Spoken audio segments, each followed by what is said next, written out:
Email marketing করতে পারেন, তাহলে এটাও কিন্তু আপনার ইফেক্টিভ কাস্টমারদের সাথে ইফেক্টিভ কমিউনিকেশনের ক্ষেত্রে খুব গুরুত্বপূর্ণ ভূমিকা এখনও রাখতে পারে। এখন এটা গুরুত্বপূর্ণ। এখন ইমেল মার্কেটিংয়ের প্রভাব, ফার্স্ট যেটা কাস্টমার লয়ালিটি, দেখেন 37% কাস্টমাররা মনে করেন নিয়মিত ইমেল মার্কেটিং করলে কাস্টমার লয়ালিটি অনেক বৃদ্ধি করা সম্ভব এবং কাস্টমারদেরকে ধরে রাখাও সম্ভব।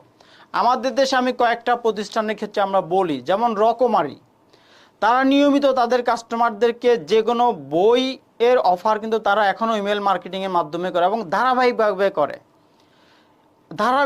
করে এবং আমি যতটুকু জানি অথবা আমার কাছেও কিন্তু রকমের ইমেলটা আসে। তাহলে এই ইমেল মার্কেটিংয়ের মাধ্যমে আমরা যখন নতুন কোনো বইয়ের অফার পাই অথবা নতুন কোনো বইয়ের তথ্য পাই, সেখান থেকে দু একটা বই আমরাও কেনার জন্য ইমেল থেকে সরাসরি রকমারির সাইটে চলে যায়। তাহলে ইমেল মার্কেটিং এখনও গুরুত্বপূর্ণ।